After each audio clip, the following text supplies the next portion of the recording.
सच्ची दौलत पारिवारिक कहानी। क्या हुआ आंटी? लगता है आपकी तबीयत ठीक नहीं है।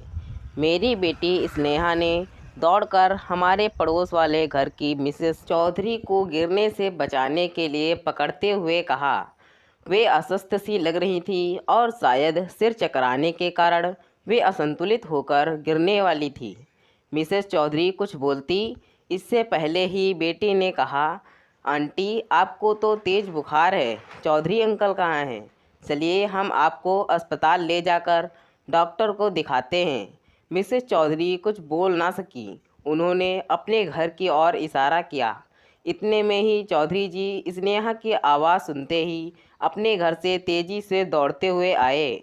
उन्होंने घबराई हुई मुद्रा में पूछा, क्या हुआ? मैं तो तुम्हें इस चबूतरे पर बैठाकर गाड़ी निकालने गया था। स्नेहा बोली, अंकल आंटी को काफ़ी तेज़ बुखार है, इसी वजह से शायद इन्हें चक्कर आ गया और यह गिरने ही वाली थी कि मैंने इन्हें पकड़ लिया। इन्हें तुरंत डॉक्टर को दिखाना चाहिए।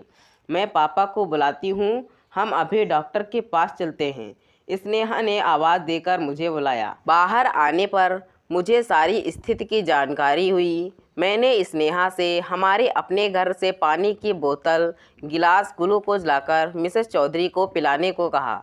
मैंने चौधरी जी से कहा, जब तक पानी लेकर आती है और मैं गाड़ी निकालता हूँ तब तक आप भाभी जी का ध्यान रखिए।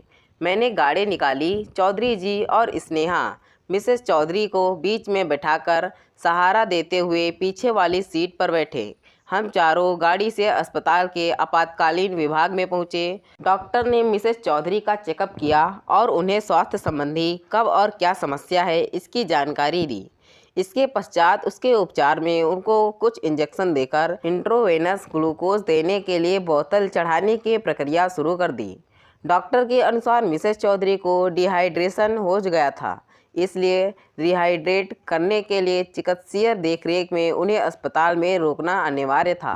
डॉक्टर के अनुसार उन्हें पहले ही आ जाना चाहिए था। कभी कभी देरी होना घातक हो जाता है। डॉक्टर ने उन्हें आपातकालीन विभाग से वार्ड में भेजने के साथ ही आवश्यक दवाइयाँ लेकर आने को कहा। मैंने चौधरी जी और स्नेहा को उनके साथ वार्ड में चलने को कहा और स्वयं दवाइयाँ लेने के लिए मेडिकल स्टोर पर चला गया। डॉक्टर के द्वारा लिखी गई सभी दवाइयाँ मैं मेडिकल स्टोर से लेकर आ गया। स्नेहा मिसेस चौधरी की बेड के पास स्टूल पर बैठ गई। स्टाफ नर्स ने इशारे से मरीज के पास सिर्फ एक व्यक्ति को छोड़कर बाकी लोगों को बाहर जाकर बैठने को कहा ताकि वार्ड में भीड़ भाड़ ना हो। चौधरी साहब हमारे पड़ोसी थे। उनको और उनकी पत्नी को अपनी अमीरी पर बड़ा ही गर्व था। हमारे साथ वाले परिवारों से वे बातचीत करने में अपना अपमान समझते थे। बातचीत और व्यवहार से प्रायः वे लोग यही प्रदर्शित करते थे कि उनके पास सब कुछ है और उन्हें कभी भी किसी की मदद की आवश्यकता ही नहीं पड़ेगी। वे पैसा फेंको तमाशा देखो वाले सिद्धांत को मानने वाले व्यक्ति थे। मिसेस चौधरी भी गली में अपनी चर्चा के दौरान कहती थी कि इस गली में हमारे पतिदेव की सैलरी के बराबर किसी की भी सैलरी नहीं है। गांव में भी हमारे पास जितनी प्रॉपर्टी है उतनी प्रॉपर्टी हमारी इस गली में तो क्या पूरे मोहल्ले में भी किसी के पास नहीं होगी। उनके एक महीने में 3,000 रुपये से ज़्यादा के तो कोल्ड ड्रिंक ही पी जाती है। तब स्नेहा ने उनसे कहा था, आंटी 10 रुपया प्रति बोतल के हिसाब से 3,000 की 300 बोतलें हुई। एक महीने में 30 दिन होते हैं। इस हिसाब से एक दिन में 10 बोतलें उसके हिस्से में आती हैं। अब आपका बेटा एक दिन में ये 10 बोतलें कैसे पीता है? 24 घंटे में कितने घंटे सोता है, कितने घंटे जागता है? 10 बोतल रोज़ ख़त्म करने के लिए उसने अपना क्या रूटीन तय किया हुआ है? अगर वह इतना कोल्ड ड्रिंक पी लेता है तो यह उसके स्वास्थ्य के लिए भी यह बहुत ही नुकसानदायक है। योग गुरु स्वामी रामदेव जी कहते हैं कि ठंडा मतलब टॉयलेट क्लीनर। मिसेस चौधरी ने झूठ पकड़ने पर भी झेपना तो सीखा ही नहीं था। ऐसे मौक़ों पर भी मुस्कुराते हुए अपने घर के अंदर घुस जाती थी।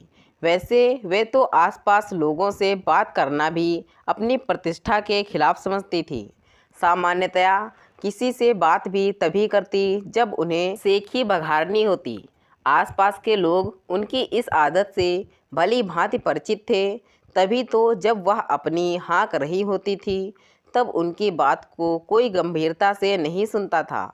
मिस्टर चौधरी उनसे भी 4 कदम बढ़ा कर थे। वे शायद ही कभी किसी से बात करते थे। किसी के सुख दुख उन्हें कुछ लेना देना नहीं था।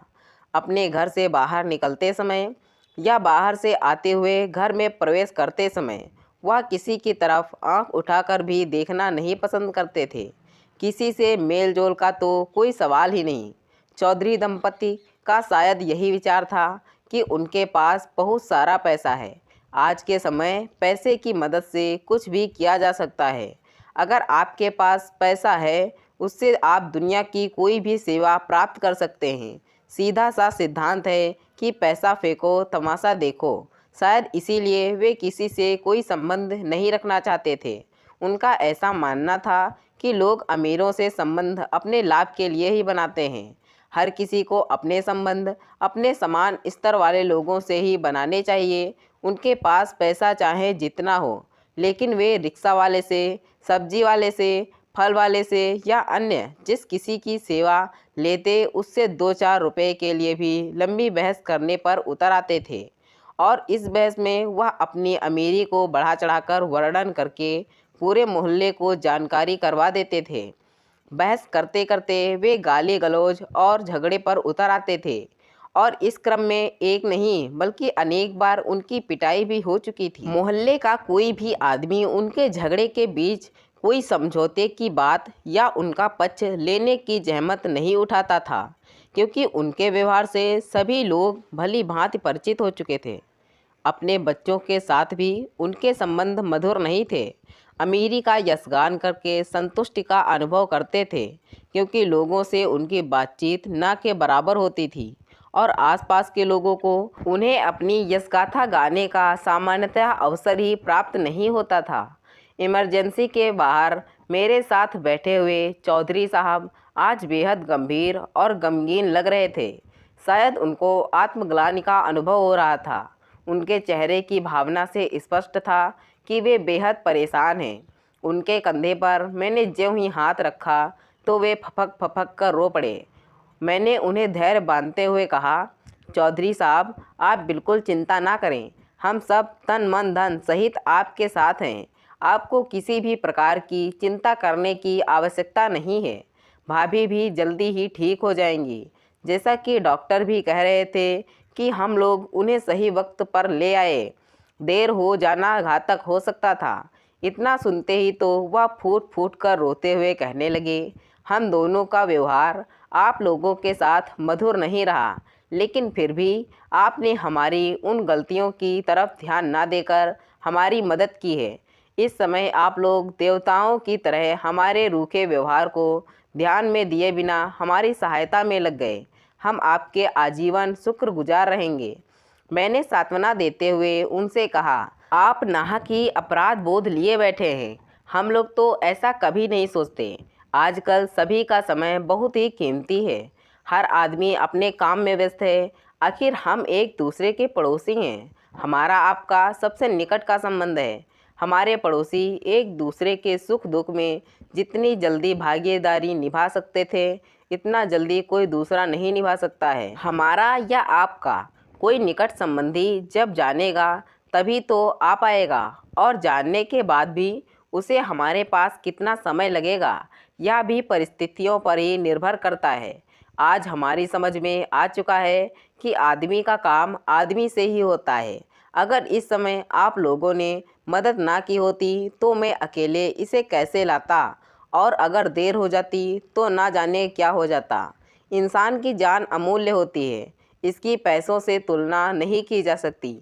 मानवीय मूल्यों की कभी भी पैसे से तुलना नहीं की जा सकती। चौधरी के मन में पश्चाताप की ज्वाला शांत नहीं हो रही थी। मैंने उन्हें इस विषय से पूरी तरह निश्चिंत और शांतिपूर्वक धैर्य धारण कर पूरा ध्यान भाभी जी के स्वास्थ्य की ओर लगाने के लिए कहा। जब मैंने उनसे यह जानने की कोशिश की कि इतनी गंभीर समस्या अचानक तो नहीं आ सकती, तबीयत कई दिनों से खराब रही होगी, तब उन्होंने बताया कि पिछले 10 हफ्ते से इसने काम वाली बाई को डांट कर भगा दिया तबीयत खराब होने के बावजूद यह काम करती रही।